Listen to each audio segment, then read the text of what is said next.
Hi hello friends, welcome to our channel PR jobs info. Friends, మన ఛానల్లో ప్రతిరోజు updated notifications యొక్క complete information అయితే చెప్పడం జరుగుతుంది ఫ్రెండ్స్. కాబట్టి డైలీ మన ఛానల్ని ఫాలో అవ్వండి అండ్ అలాగే మీ ఫ్రెండ్స్ అండ్ రిలేటివ్స్కి షేర్ చేయండి. అయితే గాయ్స్, మన ఛానల్లో RRB, group D, NTPC, Telangana VRO notifications యొక్క అప్డేటెడ్ న్యూసెస్ అయితే మన ఛానల్లో అప్లోడ్ చేయడం జరిగింది. Keep watch that videos also. And అలాగే ఈరోజు వీడియోలో అయితే మనం పోలీస్ ఉద్యోగాలకు భర్తీ, సో మనకి ఎస్ఐ అండ్ కానిస్టేబుల్కి సంబంధించి నోటిఫికేషన్ అయితే రాబోతుంది. సో దాని గురించి అయితే కంప్లీట్ డీటెయిల్స్ అనేవి తెలుసుకుందాం. సో టోటల్ ఎన్ని పోస్టులు, నోటిఫికేషన్ ఎప్పుడు వస్తుంది, నిజంగానే వస్తుందా రాదా అనేది క్లియర్గా తెలుసుకుందాం. సో వీడియోలోకి వెళ్ళిపోదాం.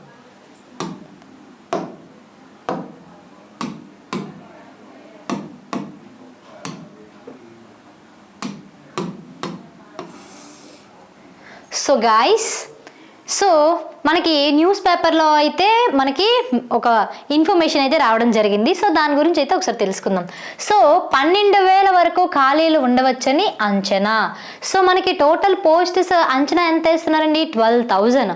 సో మనకి అందులోన ఎస్ఐ వచ్చేసి మనకి 1,600 ప్లస్ వస్తాయని అనుకుంటున్నాం. అండ్ దాంతోపాటుగా కానిస్టేబుల్ వచ్చేసి 10,000 ప్లస్ ఉంటుందని మనం అంచనా వేస్తున్నాం. సో టోటల్గా ఎన్ని వేల పోస్టులమ్మా? 12,000 పోస్టులు అయితే రావచ్చని అంచనా వేస్తున్నారు. అయితే ప్రభుత్వం ఆదేశిస్తే వెంటనే ప్రతిపాదనలు పంపించేందుకు సిద్ధంగా అధికారులు. సో టోటల్గా అన్ని పనులు జరిపేయండి. ఓన్లీ మనకి ఒక కన్ఫర్మేషన్ గవర్నమెంట్ నుండి వస్తే అధికారులు అయితే ఈ నోటిఫికేషన్కి వెంటనే తీసుకురావాలని రెడీగా ఉన్నారు. సో మనకి గవర్నమెంట్ ఆదేశించడమే లేటు. సో వచ్చిన వెంటనే మనకైతే నోటిఫికేషన్ ఖచ్చితంగా వచ్చేస్తుంది. అయితే పోలీసు శాఖలో మరోసారి భారీ ఎత్తున ఉద్యోగ నియామకాలకు సన్నాహాలు మొదలయ్యాయి. అయితే తాజా అంచనాల ప్రకారం 12,000 వరకు ఖాళీలు ఉంటాయని భావిస్తున్నారు. రాష్ట్ర ప్రభుత్వం ఆదేశించిన వెంటనే ప్రతిపాదనలు పంపించేందుకు అధికారులు సిద్ధంగా ఉన్నారు. అయితే కొంతకాలంగా పోలీస్ శాఖలో భారీగా ఉద్యోగ నియామకాలు చేపడుతున్న విషయం అయితే తెలిసిందే. సో అందరికీ ఈ విషయం తెలిసిందే. ఎందుకండి ఈ విషయం తెలిసిందే అంటే, మనకి ఇంతకు ముందున్న ప్రభుత్వంలో మనకి ఏమైందమ్మా, లాస్ట్ టైం మనకి 58 ఇయర్స్కే మనకి పదవి విరమణ అనేది ఉండేది, రిటైర్ అనేది. సో ఇప్పుడు ఏం జరిగింది, 3 ఇయర్స్ ఎక్స్టెన్షన్ చేశారు. సో 58 సంవత్సరాలు అనేది 61 ఏళ్ళకి చేశారనమాట. సో ఎప్పుడు కానిస్టేబుల్ కానీ ఈ పోలీసులకి 58 సంవత్సరాలు అనేవి మనకి రిటైర్మెంట్ ఏజ్, కానీ దాన్ని 3 ఇయర్స్ ఎక్స్టెన్షన్ చేయడం వల్ల 61 ఇయర్స్ అయిపోయింది. సో దానివల్ల అనమాట ఇదంతా జరిగింది. సో వాస్తవానికి పదవీ విరమణ ద్వారా ఖాళీ అవుతున్న భర్తీలనే భర్తీ చేస్తుంటారు. 2007లో లుంబిని పార్క్, గోకుల్ చాట్ వద్ద బాంబు పేలుళ్లు జరిగాక పోలీస్ శాఖను ఇంకా బలోపేతం చేయాలనే ఉద్దేశంతో అప్పటి ప్రభుత్వం ఒకేసారి 35,000 పోస్టులను భర్తీ చేయాలని నిర్ణయించింది. అయితే ఒకేసారి ఇన్ని పోస్టులను భర్తీ చేయడం అస్సలు సాధ్యం కాదు. అయితే అందుకే దపదపాలుగా నియామకం కొనసాగుతుంది. వివిధ కారణాలతో భర్తీ ప్రక్రియ వాయిదా పడుతుంది. కొత్తగా మంజూరైన పోస్టులు చివరి దఫా నియామక ప్రక్రియ 2022 సంవత్సరంతో పూర్తవడం జరిగింది. అప్పుడు తెలంగాణ రాష్ట్ర పోలీసు నియామక మండలి 17,000 పోస్టులను భర్తీ చేసిందండి. చూసారా, అప్పుడు కూడా మనకి ఎన్ని వేల పోస్టులు వచ్చాయి? 17,000 పోస్టులు వచ్చాయి. అయితే 2022లో చేపట్టిన నియామక ప్రక్రియలో ఎంపికై శిక్షణ పూర్తి చేసుకున్న వారికి 2024లో ముఖ్యమంత్రి రేవంత్ రెడ్డి గారు నియామక పత్రాలు అందించారు. ఇప్పుడు మరోసారి భారీ ఎత్తున భర్తీకి అధికారులు సన్నద్ధమవుతున్నారు. అయితే అసలు ప్రాథమిక అంచనాల ప్రకారం కానిస్టేబుల్, ఎస్ఐ స్థాయిలో దాదాపు 12,000 వరకు ఖాళీలు ఉంటాయని భావిస్తున్నారు.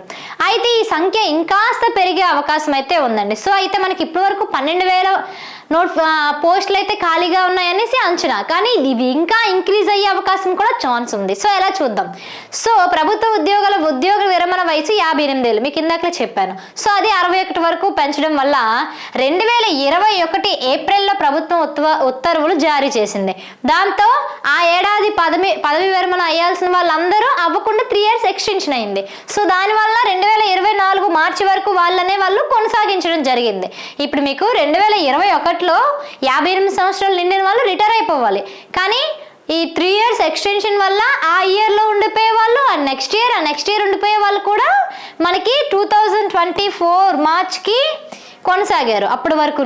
అయితే ఇప్పుడు 2024 ఏప్రిల్ నుంచి మళ్ళీ ఉద్యోగ విరమణలు మొదలయ్యాయి. వీటిని భర్తీ చేయాలని వెంటనే ఆదేశిస్తే నియామక ప్రక్రియ చేపట్టేందుకు అధికారులు అయితే సిద్ధంగా ఉన్నారని తెలిపారనమాట. సో ఇప్పుడు కొత్తగా ఉన్న పోస్టులు అండ్ దాంతో పాటుగా రిటైర్డ్ ఎక్స్టెన్షన్ చేసిన వాళ్ళకు కూడా ఒకేసారి పదవి విరమణ జరగడం వల్ల ఖాళీలు ఎక్కువగా ఉండే అవకాశం ఉంది. కాబట్టి మనకి ఈ 12,000 వేకెన్సీస్ కూడా ఇంకా పెరిగే ఛాన్సెస్ అయితే ఉన్నాయి. సో నోటిఫికేషన్ ఎప్పుడు వస్తుంది అనేది వెయిట్ చేసేయడం కన్నా మీరు ఎంతవరకు ప్రిపేర్ అవుతున్నారు అనేది కూడా చాలా ముఖ్యం. సో నోటిఫికేషన్ రావడం ఒక ఎత్తు అయితే మీరు అప్పటికే సిద్ధంగా ఉండడం అనేది మరొక ఎత్తు. సో ఇప్పుడు మనకి 12,000 పోస్టులు అంటే అవి తక్కువ పోస్టులు కాదు. సో దానికి తగ్గట్టుగా మనకి కాంపిటీషన్ అయితే ఉండడం జరుగుతుంది. సో ప్రతి ఒక్కరూ ఇప్పటి నుంచే మీరు ప్రిపేర్ అయితే మీకు జాబ్ వచ్చే అవకాశం చాలా వరకు ఉంటుంది. సో 2025లో ఖచ్చితంగా నాకు జాబ్ రావాలని కోరుకునేవారు ఇప్పటి నుంచే మీ ప్రిపరేషన్ అయితే స్టార్ట్ చేయండి. సో మన తెలంగాణ విఆర్ఓకి సంబంధించిన, లేదంటే ఎస్ఐ కానిస్టేబుల్కి సంబంధించిన, లేదంటే అంగన్వాడీకి సంబంధించిన ఏ న్యూసెస్ అయినా సరే అప్ టు అప్డేటెడ్గా నేను వీడియోస్ అయితే చేసి పెడతాను. సో ప్రతి ఒక్కరూ మన ఛానల్ని డైలీ ఫాలో అవ్వండి, ఖచ్చితంగా సబ్స్క్రైబ్ చేసుకోండి. ఎందుకంటే నేను వీడియో చేయగానే మీకు నోటిఫికేషన్ అనేది వస్తే మీకు వెంటనే అప్డేట్ అనేది తెలుస్తుంది కాబట్టి. ఓకే గాయ్స్, సో ఈ వీడియో కనుక మీకు నచ్చినట్లయితే ప్లీజ్ లైక్ అండ్ షేర్. ఇలాంటి వీడియోలు ఇంకా కావాలనుకుంటే వెంటనే పిఆర్ జాబ్స్ ఇన్ఫో ఛానల్ని సబ్స్క్రైబ్ చేసుకోండి. అయితే మన పిఆర్ జాబ్స్ ఇన్ఫో యాప్లో అయితే RRB group D, RRB NTPC, RRB general science, Telangana VRO course and అలాగే కరెంట్ అఫైర్స్ కోర్సులను పొందుపరచడం జరిగింది. స్టేట్ బెస్ట్ ఫ్యాకల్టీతో అయితే క్లాసులు చెప్పించడం జరిగిందండి. సో కాబట్టి ప్రతి ఒక్కరు పిఆర్ జాబ్స్ ఇన్ఫో యాప్ని డౌన్లోడ్ చేసుకుని డెమో క్లాసెస్ ఉన్నాయి చూడండి. డెమో క్లాసెస్ చూస్తే మీకే అర్థమైపోతుంది. రైల్వే కంటెంట్ మొత్తం వచ్చేసి ఎన్సీఈఆర్టీ బుక్స్ నుంచి తీసుకున్నది. సో దాంతో పాటుగా కోర్సులో chapter wise bits, chapter wise PYQ, practice bits, physics problem explanation videos, chemistry problem explanation videos and దాంతో పాటుగా 1,00,000 బిట్స్ అయితే మీకు ఫ్రీగా ఇవ్వడం జరుగుతుంది. సో ప్రతి ఒక్కరూ యాప్ని అయితే డౌన్లోడ్ చేసుకోండి, కోర్సుని చూడండి, డెమో క్లాసెస్. సో అదర్ కంటెంట్ని మన కంటెంట్ని కలిపి ఒకేసారి కంపేర్ చేయండి, ఏది బెస్ట్ కోర్స్ అనిపిస్తే అదే తీసుకోండి. ఓకేనా? సో మరొక వీడియోలో అప్డేటెడ్ న్యూస్తో మళ్ళీ కలుద్దాం. బాయ్.